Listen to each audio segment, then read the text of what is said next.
എന്നാ ശരി, ഞാൻ പോട്ടെ. എന്റെ ഹസ്ബൻഡ് വെയിറ്റ് ചെയ്യുന്നുണ്ട്. ഹസ്ബൻഡോ? എവിടെ? ദേ ആ നിക്കുന്നതാ എന്റെ ഹസ്ബൻഡ്.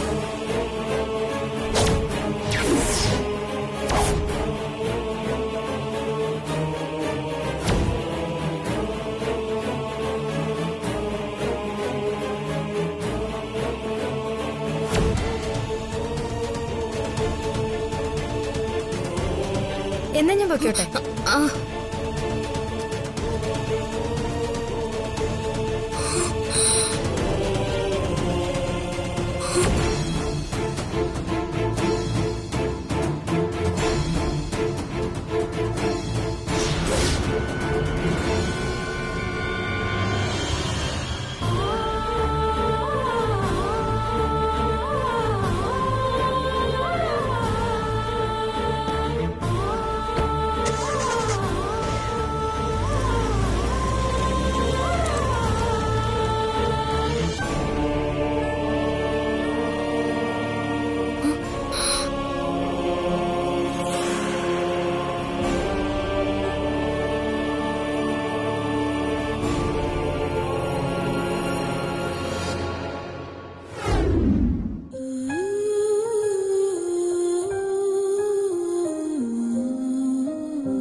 സുപ്രിയ, നിന്റെ അവസാനത്തെ കത്ത് എന്നെ അടിമുടി ഉലച്ചു കളഞ്ഞു.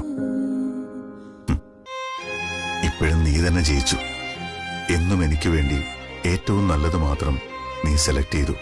നിനക്ക് പകരമായി എന്റെ ജീവിതത്തിലേക്ക് നീ ഇപ്പൊ തിരഞ്ഞെടുത്തതും അതുപോലൊരു പെൺകുട്ടിയെ തന്നെയാ.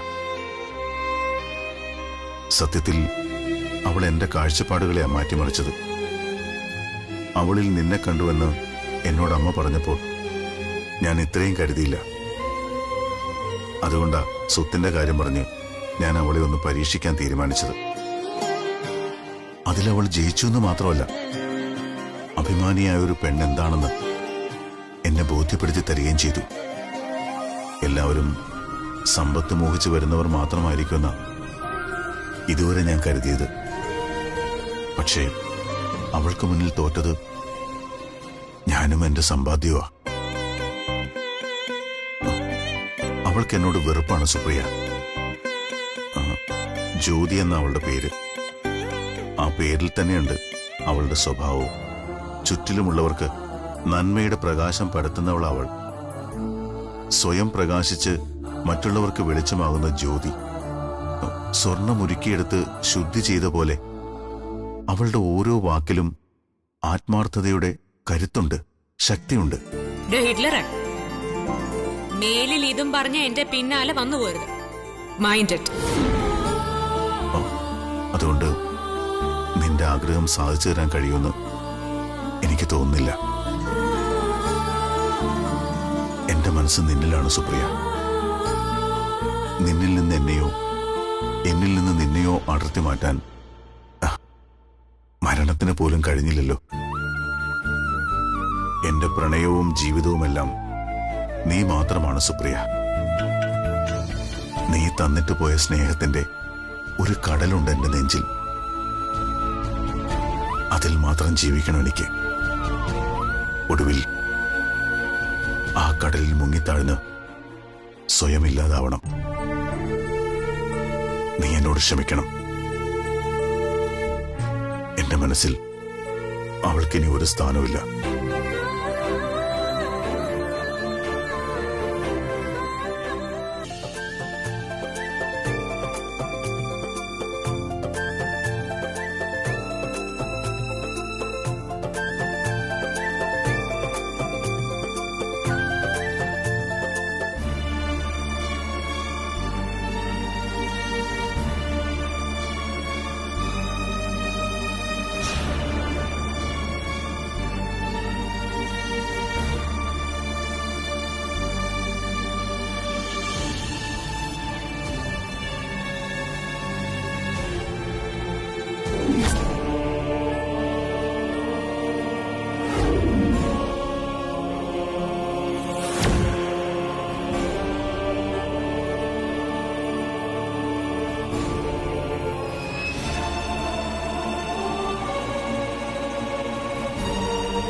നിങ്ങൾക്കിടയിലെ സ്നേഹം എത്ര ആത്മാർത്ഥമായിട്ടുള്ളതാന്ന് എനിക്കൂടെ ഒന്ന് അറിയണ്ടേ?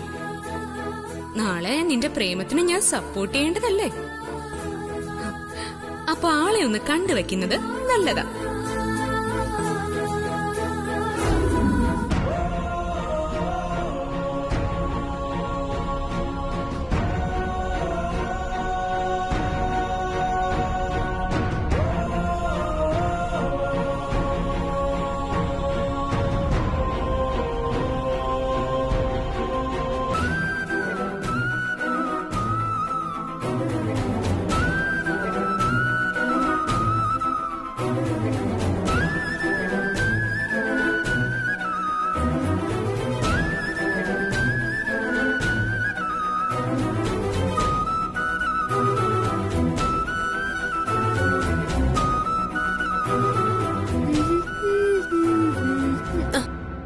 ചേച്ചി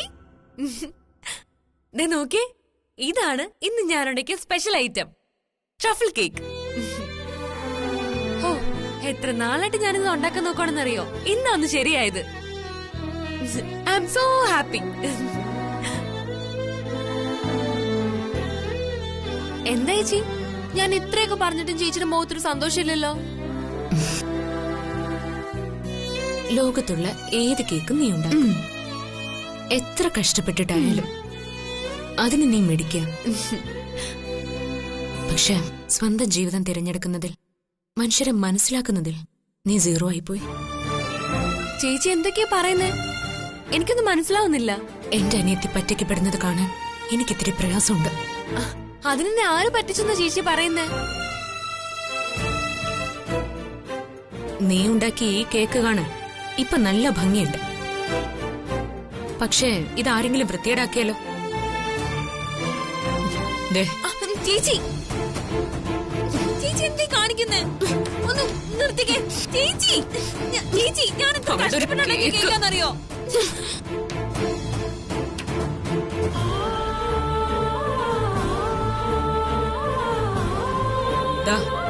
ഇതുപോലെ ചേച്ചി എന്തായി കാണിച്ചേ? ഇതിന് എന്തിനു കൊള്ളാം? നിന്റെ ജീവിതം ഇതുപോലെ ആവരുത്. അത് നശിപ്പിച്ച് വലിച്ചെറിയാൻ ഞാൻ ആരെ അനുവദിക്കില്ല. ചേച്ചി ആരുടെ കാര്യം ഈ പറയുന്നേ? എന്റെ ജീവിതം നശിപ്പിക്കാൻ ഒരാളും വരില്ല. എന്നെ നോക്കാനേ എനിക്ക് നന്നായിട്ട് അറിയാം. എന്നിട്ടാണോ നിന്നെ സ്നേഹിച്ച് ചതിക്കുന്ന അവിനാശിനെ മനസ്സിലാക്കാൻ നിനക്ക് കഴിയാതെ പോയത്? നിന്നെ ആത്മാർത്ഥമായിട്ട് സ്നേഹിക്കുന്നുവെന്ന് നീ വിശ്വസിക്കുന്നവൻ നിനക്ക് സമ്മാനം തരാൻ ആ രാത്രി ഈ വീട്ടിൽ ആരും അറിയാതെ വന്നവൻ, അവൻ നിന്നെ ചതിക്കുക പ്രിയ. നീ അതറിയാതെ പോയി. ചേച്ചി എന്ന് തെറ്റിദ്ധരിച്ചായി സംസാരിക്കുന്നേ. അവൻ എന്നെ ഒരിക്കലും ചതിക്കില്ല. എന്നെ അവന് അത്രയ്ക്ക് ഇഷ്ടാ. അവന് നന്നായിട്ട് കള്ളം പറയാൻ അറിയാം, അഭിനയിക്കാനും അറിയാം. പുഞ്ചിരിച്ചോണ്ട് ഒരു പെണ്ണിനെ ചതിക്കാനും അവന് നല്ലതുപോലെ അറിയാം. അവനൊരു കൊടും ചതിയനാണോ? ഇല്ല, അവൻ എന്നോട് കള്ളം പറയില്ല, എന്നെ ചതിക്കില്ല. അവനൊരു ഭാര്യ ഉണ്ടെന്നുള്ള സത്യം അവൻ ഇതുവരെ നിന്നോട് പറഞ്ഞിട്ടുണ്ടോ?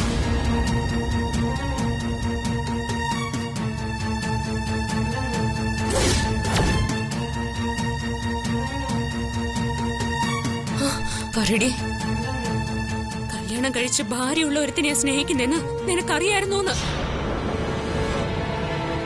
എന്താ നിന്റെ നാവ് ഇറങ്ങിപ്പോയോ? അറിയാം.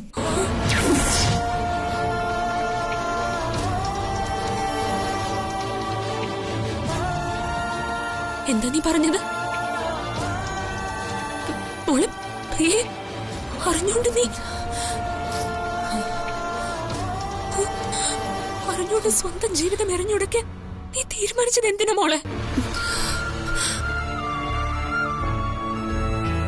അതെ ചേച്ചി, എനിക്കറിയാം. ഒരു പ്രത്യേക സാഹചര്യത്തില് ഒരു സ്ത്രീയെ വിവാഹം കഴിക്കേണ്ടി വന്ന കാര്യം അവിനാശ് എന്നോട് പറഞ്ഞിട്ടുണ്ട്. പക്ഷെ ആ ജീവിതം തുടരാൻ അവിനാശിനെ ആഗ്രഹിക്കുന്നില്ല. അവിനാശിന്റെ ജീവിതം ആ സ്ത്രീ കാരണം തകർന്നുകൊണ്ടിരിക്കുക. ഒരു വല്ലാത്തൊരു സാഡിസ്റ്റ് ആ സ്ത്രീ.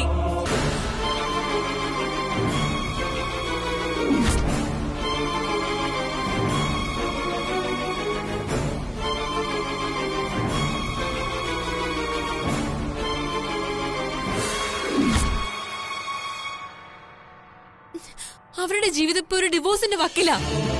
പ്രേ, നീ പറയുന്നതെല്ലാം അയാൾ നിന്നെ പറഞ്ഞു പഠിപ്പിച്ച കാര്യങ്ങളാ. അതൊക്കെ സത്യമാണെന്ന് നീ വിശ്വസിക്കുന്നുണ്ടോ? അതെ ചേച്ചി, അവിനാശിന് എനിക്ക് അത്രയ്ക്ക് വിശ്വാസം.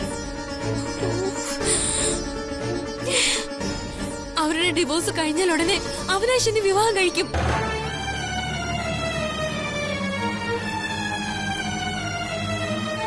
എന്നൊന്ന് വിശ്വസിക്ക് ചേച്ചി, ഞാൻ പറയുന്നതൊക്കെ സത്യമാ. അവനെന്നെ അത്രയ്ക്ക് സ്നേഹിക്കുന്നുണ്ട്. മിണ്ടി പോരുത് നീ. ഇനിയൊരു അക്ഷരം നീ മിണ്ടരുത്. വിശ്വസിക്കണം പോലും. മോളെ, കള്ളത്തരവും ചതിയും മനസ്സിലാക്കാനുള്ള ബുദ്ധിയും വിവേകവും ഒന്നും ഇനിയും നിനക്കായിട്ടില്ല. ഞാൻ ആ സ്ത്രീയെ ഇന്ന് നേരിട്ട് കണ്ടു. അവരോട് സംസാരിച്ചു. സത്യം എന്താന്ന് എനിക്ക് മനസ്സിലാവാൻ ചെയ്തു. സാഡിസ്റ്റ് സ്ത്രീയല്ല, അവനാണ് നിന്റെ കാമുകൻ അവിനാശ്. അവര് തമ്മിലുള്ള സ്നേഹം ഞാൻ നേരിട്ട് കണ്ടവളാ. നിനക്കറിയോ എത്ര കരുതലോടെയാണ് ആ സ്ത്രീയെ അവൻ സ്നേഹിക്കുന്നതെന്ന്? അതിനേക്കാൾ എത്രയോ സ്നേഹവും ബഹുമാനമാണ് അവന്റെ ഭാര്യയ്ക്ക് അവനോടെന്ന്. നിന്നെ മാത്രമല്ല, അവന്റെ ഭാര്യയും അവൻ ചതിക്കുവാണ്. അവനെ വിശ്വസിക്കരുത്, ഒരിക്കലും വിശ്വസിക്കരുത്. ഇന്ന് അവൻ അവന്റെ ഭാര്യയെ ചതിച്ചു, നാളെ അവൻ നിന്നെയും ചതിക്കും. ഇല്ല ചേച്ചി, അവനൊരു പാവാ. അവനെന്നെ ഒരിക്കലും ചതിക്കില്ല. നിർത്തണേ.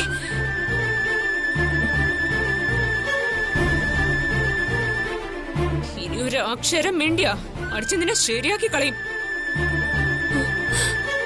ദേ, ഒരു കാര്യം ഞാൻ പറയാം. അച്ഛനും അമ്മ ഇത് അറിയുന്നതിന് മുമ്പേ എല്ലാം അവസാനിപ്പിച്ചേക്കണം. അവനുമായിട്ടുള്ള എല്ലാ ബന്ധവും. മനസ്സിലായോടി?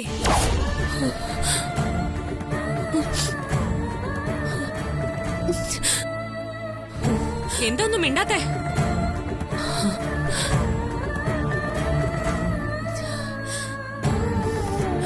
അത് പറ്റില്ല ചേച്ചി, എനിക്കവനെ മറക്കാൻ ഒരിക്കലും പറ്റില്ല. ഞങ്ങൾ തമ്മില് അത്രയ്ക്ക് സ്നേഹിച്ചു പോയി.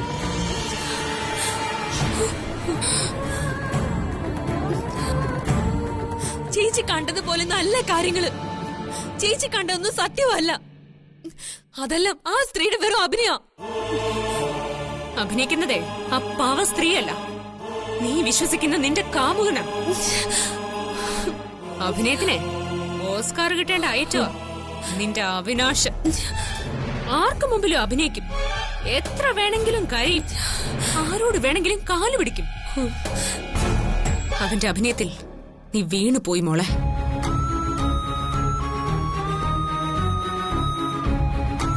നിനക്കറിയോ ആണും പെണ്ണും തമ്മിലുള്ള വിശ്വാസം എന്താന്ന്? അതൊരാത്മബന്ധോ.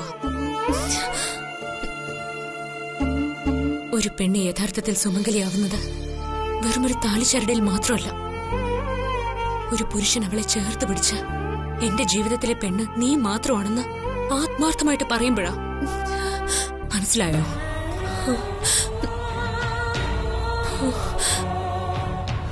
ഇവിടെ നീ സ്നേഹിക്കുന്നവന്റെ ജീവിതത്തിലെ പെണ്ണ് നീ മാത്രമാണ്.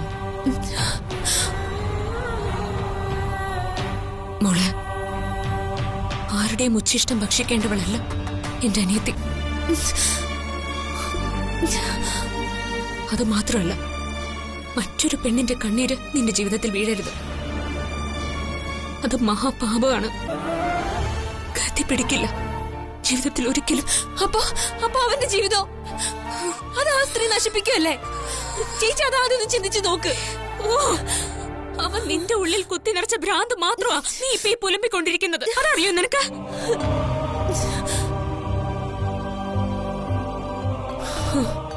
മോളെ, ഈ വീടിന്റെ വിളക്കാ നീ. എവിടെ നിന്നും വന്നൊരു ചതിയെ എന്റെ ജീവിതം ഊതി അണച്ച് നശിപ്പിക്കാൻ ഈ ചേച്ചി ജീവിച്ചിരിക്കുമ്പോ സമ്മതിക്കില്ല.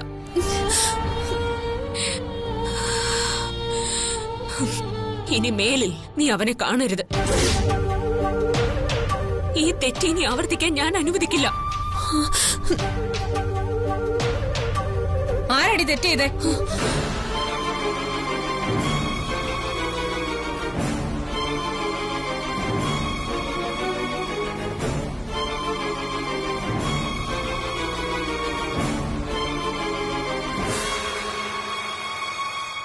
ചോദിച്ചത് കേട്ടില്ലേടി? ആരാ തെറ്റ് ചെയ്തേന്ന്?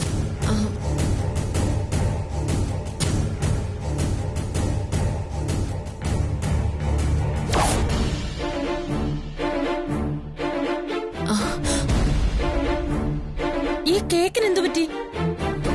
ആരാടി നശിപ്പിച്ചേ? ഇവളായിരിക്കും. എത്ര രൂപയുടെ കേക്കാടി നീ നശിപ്പിച്ചു കളഞ്ഞത്? എന്തിനാടി നീ ഇവളെ ഇങ്ങനെ ദ്രോഹിക്കുന്നേ? നിന്റെ അനിയത്തിയല്ലേ അവള്?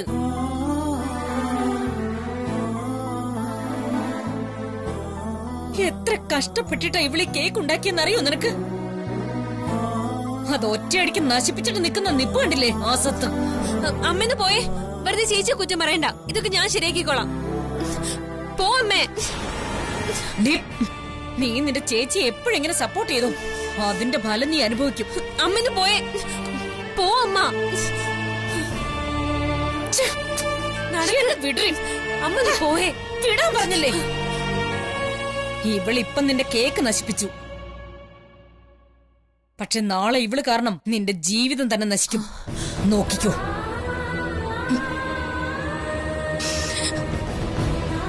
അമ്മന്ന് പോയേ. പോയമ്മേ. പോ.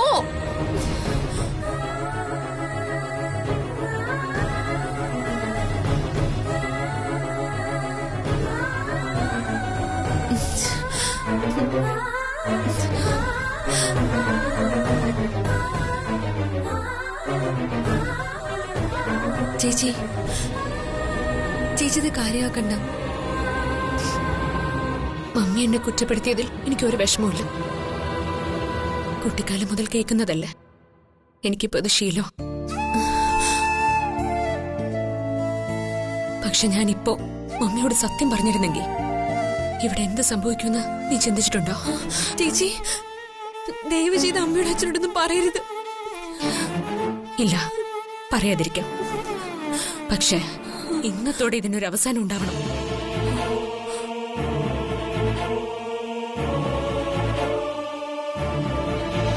ഉണ്ടായേ പറ്റൂ. ഇനി മേലിൽ നിനക്ക് ഈ ബന്ധം ഉണ്ടാവരുത്. ഇന്ന് തന്നെ നീ അവനെ കാണണം. എല്ലാം സംസാരിച്ച് അവസാനിപ്പിക്കണം. ചേച്ചി പ്ലീസ്, ഞാൻ പറയുന്നത് കേൾക്ക്. വേണ്ട, എനിക്കിനി ഒന്നും കേൾക്കണ്ട. പറയുന്നതനുസരിച്ച് മാത്രം മതി. അവൻ ഇത്രയും വിഷം നിന്റെ ഉള്ളിൽ കുത്തിവെച്ച സ്ഥിതിക്ക് ഇനി നീ ഒറ്റയ്ക്ക് പോണ്ട. ഞാനും വരാം നിന്റെ കൂടെ. മനസ്സിലാവുന്നുണ്ടോ?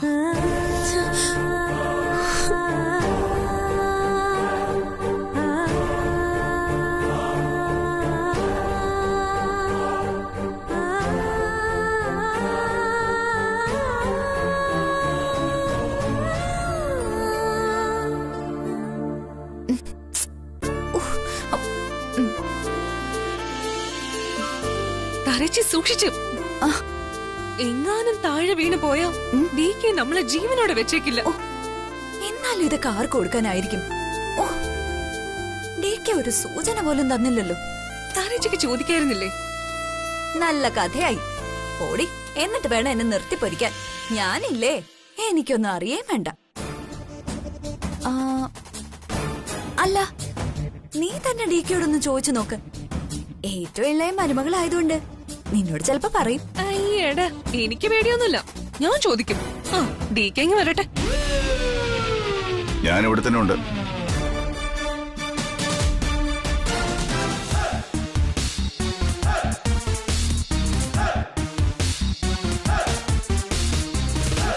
എന്താ നിങ്ങൾക്ക് അറിയേണ്ടത്? എന്താ അറിയാൻ? ഒന്നുമില്ല ഡീക്കെ. ഞങ്ങള് ചുമ്മാതെ ഈ സമ്മാനപതികളൊക്കെ ആർക്ക് കൊടുക്കാനാണെന്ന് ഇവളൊരു സംശയം ചോദിച്ചതാ. കാർ റെഡിയാണല്ലോ അല്ലേ? റെഡിയാ ഡീക്കെ. എങ്കിൽ ഇതൊക്കെ എടുത്ത് കാറിൽ വെക്കാൻ ഡ്രൈവറോട് പറഞ്ഞേക്ക്.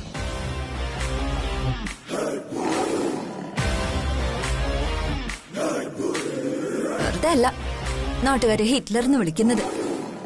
എന്തൊരു അഹങ്കാരം!